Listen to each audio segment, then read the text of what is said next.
This is the city.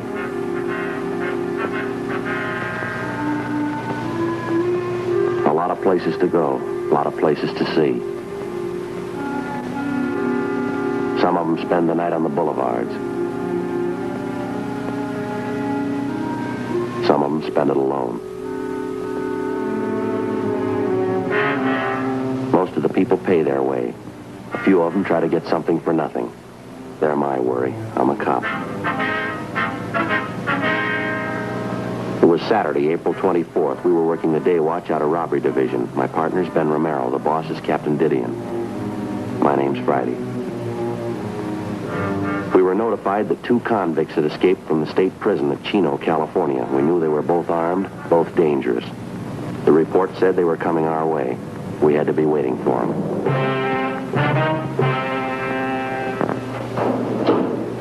Morning, Joe. Oh, hi, Crowley. What's doing? Any word on those escaped prisoners? Nothing this morning, no. Captain would like to see you right away, Joe. Okay. Ben check in yet? No, he hasn't. It's getting a little late. Something must have held him up, huh? Captain wants to see you right away. Some bad news. Oh, what's it about, do you know? Maybe it'd be better if he told you. Okay. Check you later. Oh, morning, Joe. Morning, Captain. You want to see me? Yeah, come on in, sit down. Got some bad news, Joe, real bad. Oh, what about? I know how much it means. I wish I didn't have to be the one to tell you. Well, tell me what. I'm sorry, Joe. It's about Ben. Something's happened. Ben, what do you mean? We heard about it early this morning. I thought about calling you. Figured it'd be better if I told you in person. What's the matter? Ben sick? He's dead, Joe. Ben's dead early this morning. What? Yeah, sorry. Heart attack happened a little after 6 o'clock this morning. Oh, no. Got out of bed, started dressing to go to work. Went downstairs, put a pot of coffee on, make some toast. His wife heard him fall. She went downstairs. She found him already dead. It went fast. I don't get it. It couldn't be. I'm sorry, Joe. It means a lot to all of us. Well, I don't get this. Ben didn't have any trouble with his heart. He never mentioned anything about that. Maybe that was the trouble. It was his heart, all right. When his wife found him, she called the doctor and the fire department rescue squad. They worked over him for about an hour. No use. Then his wife called me, enough to tear your heart out. I can't believe it. What did she say? She didn't break up. Too shocked to realize it, I guess. Sounded apologetic. She said, "I'm sorry, Captain. This is Mrs. Romero. Ben died this morning. Thought you ought to know. Ben's dead." This is terrible. It's a lousy shame. She kept saying the same thing over again. "I'm sorry, Ben's dead. I thought you ought to know. Ben's dead." I tried to talk to her. Wasn't much use. Excuse me, I'm sorry. You were with him a long time. 11 years. The day I came on the job, they assigned me as his partner. It's a tough one. It's hard to believe. It's tougher on his wife. Well, look, if it's all right with you, I'd like to go out and see her. All right. I wish I could give you the day off, Joe. I know what it means to you. The escaped convicts thing, I just can't spare you. Oh, it's all right. I just soon work. I figure I ought to talk to Amy, though, his wife. Might help take the edge off it for her, huh? Sure, go ahead. Joe. Yeah. I know what it is. I've been on the job 19 years. I've lost 2 partners, good cops. One of them was killed in the line of duty. The other one worked at his job until he dropped. It's the same, Joe. Yeah? In my book, they both rate medals.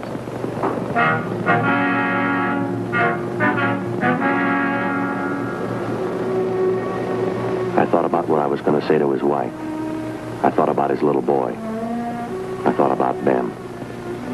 11 years I'd been working as a cop, and all of a sudden it wasn't the same anymore. I thought about the first day I met Ben. I was a rookie. I remembered what he taught me. I thought about what I owed him. I thought about thousands of cops just like him all over the country. The ones that came before us, the ones that'll take our place. I thought about their lives, what they meant, what their jobs meant. I thought about Ben. 11 years. Stakeouts, the early morning watch, interrogations, office duty. You could cover it in volumes or write it on the back of an envelope. He was a good cop. He was a good friend. There wasn't much else to say. It was a big loss. I went over to Ben's house for about an hour and I talked to his wife. I told her to call me if she needed anything. Then I checked back in at the office for work. Temporarily, Officer Frank Smith was assigned to work with me. The big problem at the moment was a pair of escaped convicts. Smith and I drove out to run down a possible lead.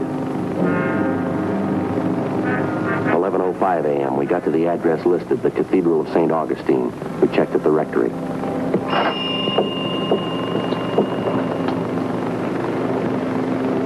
On it to holding services? No, that's the organist, probably just practicing. Easter hymn sure sounds pretty, doesn't it? Yeah, they do. Really takes me back. That's it. Never believe it, Joe. I used to be a boy town. I'm sorry to keep you waiting. Telephone. Are you Father Newman? Yes, come in, please. Thank you.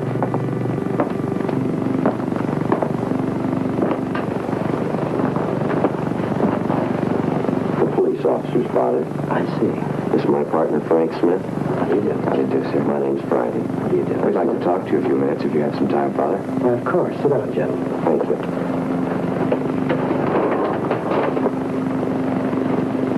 We're inquiring about a Jack Blaine, Father. We understand you know him quite well. Oh, yes, I do. As a matter of fact, I read about him in the paper this morning, the trouble he's in. Is that what you wanted to talk about, Sergeant? Yes, sir. We're making a check on all his known friends and relatives. Oh, very unfortunate, wasn't it? Did the newspapers get the story correct? Yes, sir, I'm afraid so. When was the last time you heard from Jack Blaine, Father? I think it's been 3 years at least, maybe longer. I don't think I've heard from him since he went to prison. Blaine never wrote to you? None of his family ever contacted you? His mother dropped by to see me once. I think it was about a year ago. That's the last I heard of the Blaines. Too bad. Would you have any idea where his mother's living now? Not offhand, no. I could check in the parishioner's book. We might have an address for her. If you wouldn't mind, Father. Certainly a tragedy, happening at Easter time. I'll remember the boy in my mass tomorrow. Lord knows he can use some prayers. Yes, sir, I guess he can. How about Blaine's friends and relatives, Father? Besides his mother, do you happen to know any of them? Yes, I believe there's some of them still living in the parish. I'll have to go through the addresses in my visiting book. Right. The newspapers weren't too specific. How did he manage to escape the way he did? I always thought state penitentiaries were well guarded. Apparently, Blaine was one of the trusted prisoners. It's a minimum security prison to begin with, Father. I see. I suppose Blaine and the man he escaped with thought about it a good deal. According to the paper, it was well planned. When did they get away, last night? This morning, prison officials figure about 2 a.m. They slept a guard and went over the fence. Somehow, the two of them got hold of a gun. They held up a motorist on the highway and stole his car. That's the last report we've had. Terrible. Did the police consider them dangerous? Well, they're armed. Both of them were doing time for robbery. They both used guns before. Can you think of anyone in particular Blaine might contact if he should come back to the city, Father? No, I don't think so. No one in particular. He was never very close to his parents. I knew Jack very well when he was younger. Roughhouse type, lots of energy. Nice boy, though. He had a bad home life. Oh, that's so? His father used to run around and drink quite a bit. He took the pledge 2-3 times. He never kept it, though. The mother didn't help much either. Too bad. How about possible contacts he might have out of town, Father? Can you help us there at all? I'm afraid not, Sergeant. I think Jack knew some people in San Francisco. I don't know their names or addresses, though. I haven't any idea. Mm-hmm. And there's no special person or place that you know of that he'd be likely to go if he heads back for Los Angeles? No, none I can think of. Do you imagine he'd be likely to come back here? Well, we're not sure. Last report we had seemed to indicate Blaine and his partner were heading this way. Prison's only about 40 miles away. Could be there in the city now. I don't understand. With all the police looking for them, why would they come back here? Well, they probably figure they can find cover a lot easier than they could out in some of the small towns. Sergeant. Yes, Father? Do you think they'll have trouble taking Jack? Can they take him alive? Well, we'll try our best to make it that way. It's just like I told you, Father. He's got a gun. If he's cornered, there's a good chance he might try to shoot his way out. It's discouraging sometimes. I try to help them. I pray for them. Young thieves. I only hope they're all as lucky as he was. How's that, sir? Table over there. Figure of a man on it? Oh, yeah. It's a statue of Dismas. One of the luckiest men who ever lived. I like to tell fellas like Jack about him. I don't think I understand, Father. You know the story of the crucifixion? The two men who were crucified with Christ? They were both thieves. Mm-hmm. A few minutes before he died, one of the thieves turned to Christ on the cross, confessed his crimes, asked our Lord to remember him. Christ told him, "This day you'll be with me in paradise." The man's name was Dismas. We like to call him the good thief. Oh, yeah. I told Jack about it. He should have remembered it. Yeah, I guess so. I told him you never give up hope. You can make the grade in the last 5 minutes of your life. Jack ought to know better. He ought to remember. Sir? The good thief. He made it with a prayer, not with a gun in his hand.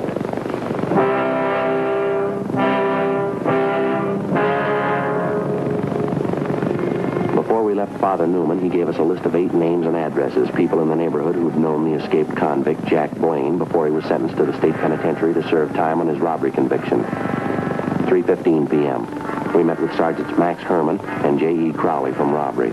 We divided the list of names in half and began checking them out. How about you? No luck on our end either. Last they heard of him was when he was sent up 2.5 years ago. And finishes that. Any late reports at all? Yeah, there's teletype from the sheriff's office. He was waiting here when Max and I got back. Guess our hunch was right. Looks like they're headed this way. How do you mean? Somebody spot him? Just this side of West Covina. They held up a grocery store, slugged the owner. He got $23.40. It's going to take him far. Descriptions match out? Yeah, perfectly. Suspects believed to be 2 prisoners who escaped the state from California Institution for Men, Chino, Jack Blaine and Wesley A. Russell. Something else. Yeah? The grocery store they knocked over. They picked up another gun, the owner's. Description and serial numbers on it here. They got 20 rounds of ammunition, too. Supplementary APB's already out on it. How about a car? They switch over? If they have, we don't know about it. Apparently, they're still using the Buick coupe they took from that motorist this morning. No reports on it, though. That's a queer one. You'd think somebody would spot it. They got the highway patrol working this. Highway patrol, sheriff's office, our department, everybody you can name. By the way, you had R&I pull their mugshots, didn't you? Yeah, both of them. Blaine and Russell. They're running off the duplicates now. 500 of them. They should be ready pretty soon. Pretty good shots? Mm-hmm. Stand-up mugs. Fairly recent. They were made the last time we had the 2 of them through here. How about that other list of their friends and relatives we pulled from their packages? Young and McHale were checking them out, weren't they? Probably still are. No word from them yet. How do you size the 2 of them, Joe? Blaine and Russell. I don't know. It's a tough combination. Russell's older. He's got the nerve. Any way you figure it, it's not going to be easy. The guns and the ammunition they grabbed, that ain't going to help much either. Guess the roadblocks are up, huh? Highway patrol take care of that? Yeah, all set, working now. All our special details have been alerted. Airports, bus depots, train terminals. Just about everything covered. Robbery, Crowley. Yeah, Mac, how is it? You'll stay on it, huh? Right, see you later. And Caleb, he and Young are still checking on friends of Russell and some of the places he hung out. Any luck? Nothing yet. Either one of you see the captain on the way in? No, he said he'd be over at the sheriff's office, didn't he? Okay, I got it.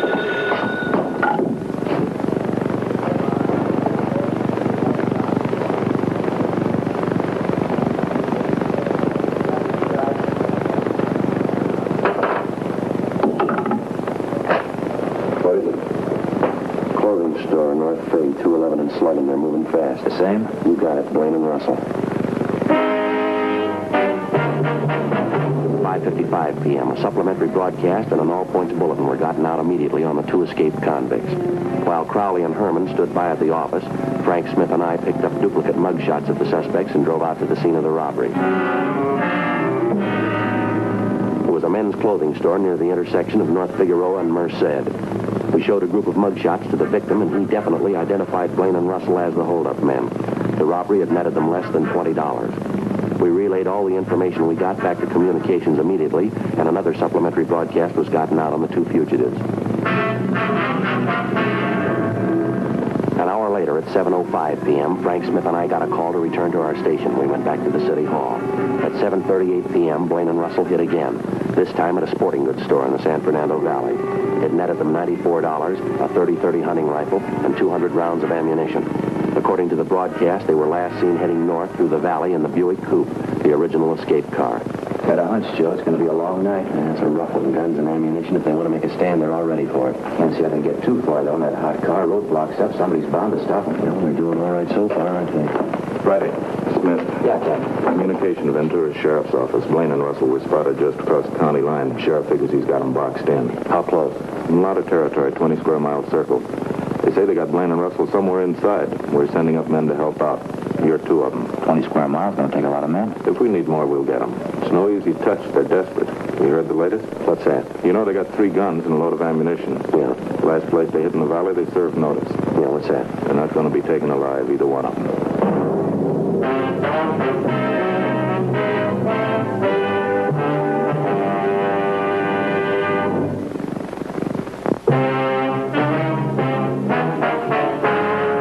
Saturday, April 24th, 9 p.m. Along with Captain Didion and a dozen other men from robbery, Frank Smith and I left the office and headed north over the freeway through the San Fernando Valley. The area where the 2 escaped convicts were reportedly surrounded was just the other side of the Ventura County line. On the way out, we stopped for a minute at a gas station, and I phoned Ben's house. His wife had been given a sedative, and she was resting. Her folks were there to help out with the final arrangements.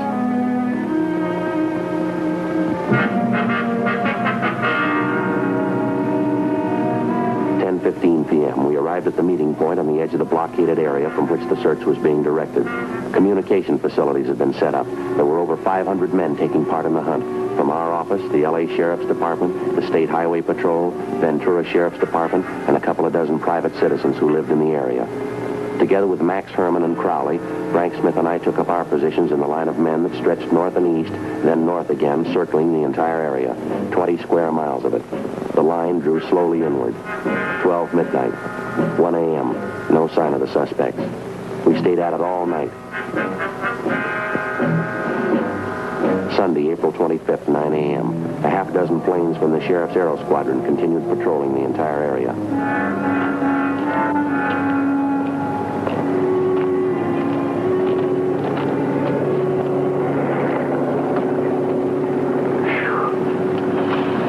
Sure is hot, isn't it? Yeah. Get no idea the size of these fields. Just start walking over them. Yeah, it's a long walk. I could use a cup of coffee, couldn't you? Yeah, me too. Like some donuts, too. Ready. Smith. Yeah, Tom. No use beating the brush around here anymore. We're moving up 3 miles north. How come? Blaine and Russell, they hit again early this morning, kidnapped an old couple from a farmhouse. They still on foot? Yeah, as far as we know. They're hemmed in a 2 square mile area. May try to break out, use the old couple as a shield. Where does that leave us? I don't know. Looks bad, doesn't it? They kidnapped them. They're desperate. You figure it. Come on.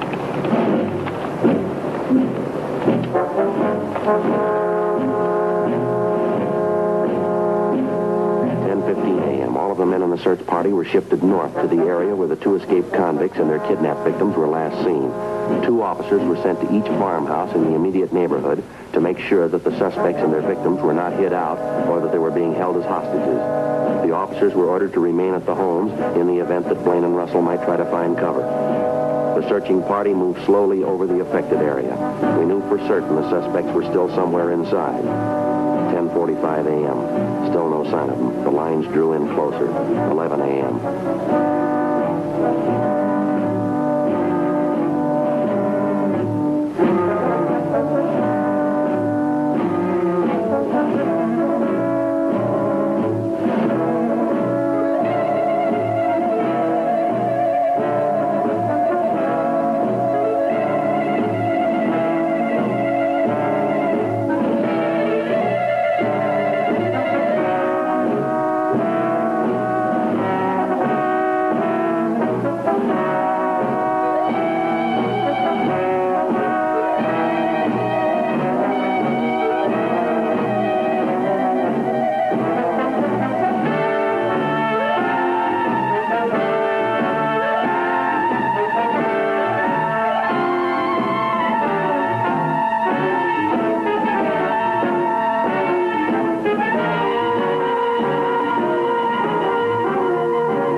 Can't be much longer, that's sure. I can't understand it. We should have jumped them by now. It's only a few hundred feet to go. There's the other line coming toward us. Yeah. Wonder if they could have slipped through. I don't know. It beats me. Joe, Frank, Hi, Crowley. Any word? they found the old couple tied up in an irrigation ditch half mile south of here. They all right? Yeah, they're okay. Old lady's forehead, bad head wound. She was slugged. Her and her husband have been taken to the hospital. How about Blaine and Russell? No word. Just heard the captain ask for the bullhorn. He's over there now with Sheriff Durley. We couldn't have got through the lines. They got to be around someplace. The Sheriff's Aero Squadron's all over the place up there, aren't they? Sure doesn't figure. We've combed every foot of this neighborhood. Attention all officers. Attention all officers. This is Captain Didion. Return to your posts immediately. The search has been canceled. The search has been canceled. How about that? I don't know. Come on, let's find out.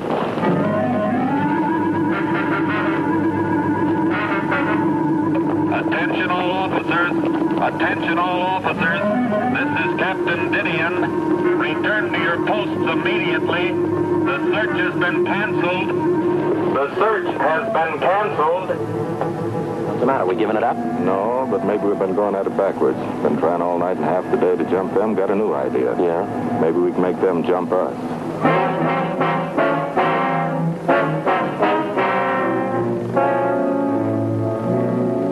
11:30 a.m., Captain Didion and Sheriff Durley ordered the men to return to the sheriff's office. With the exception of 2 deputy sheriffs, Captain Didion, Sheriff Durley, Frank Smith, and myself, the rest of the searching party vacated the area.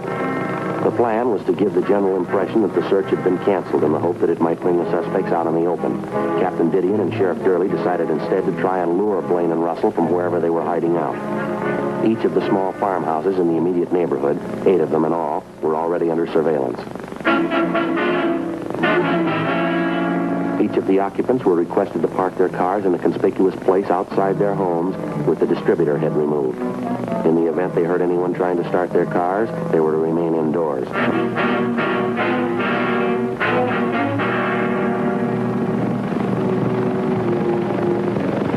Frank Smith and I were assigned to cover one of the houses.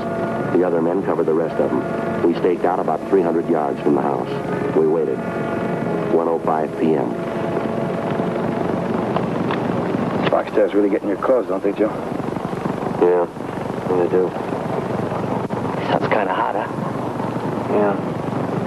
Just remembered. What's that? Easter Sunday. Wonder how long this thing's gonna go on. I promised my kids to hide Easter eggs today.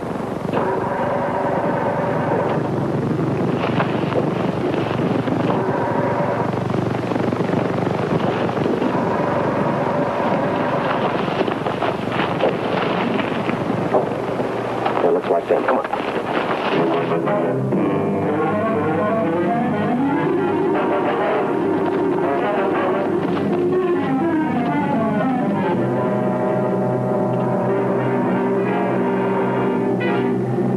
Police officers, hold it up!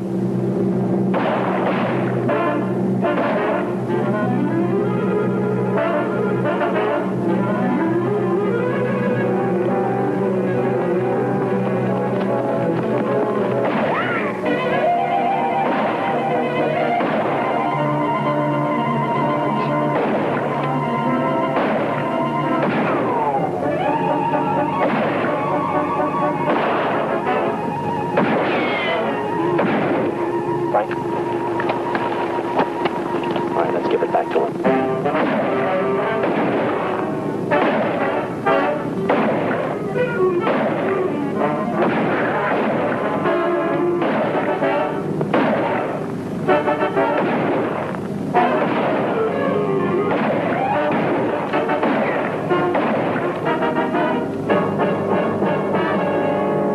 Don't shoot, don't shoot! We give up! All right, come out with your hands behind your head. Throw those guns out. Okay, don't shoot. Don't shoot. We give up. Don't shoot, Webb. Don't shoot. Hands behind your head. Come on. We give up. Don't shoot.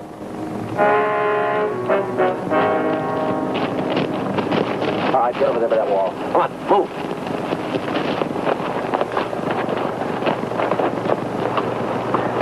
Now get your hands up on that wall.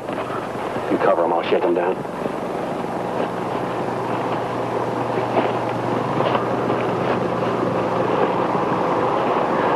Right, hands behind your back. Not you, keep them up there.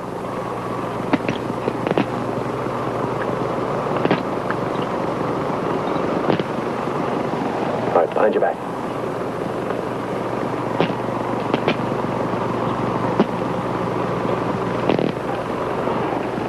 You want to keep them covered, I'll go get the car, Ben. Excuse me, Frank. It's all right. Too bad he wasn't here today. How can you tell for sure? 15th trial was held in Superior Court, Department 88, City and County of Los Angeles, State of California. In a moment, the results of that trial.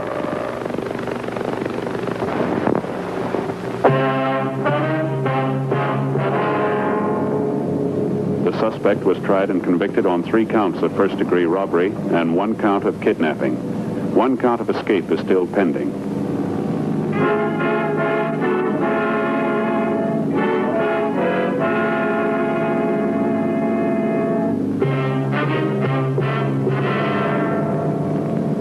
His accomplice was tried and convicted on the same charges and received a like sentence.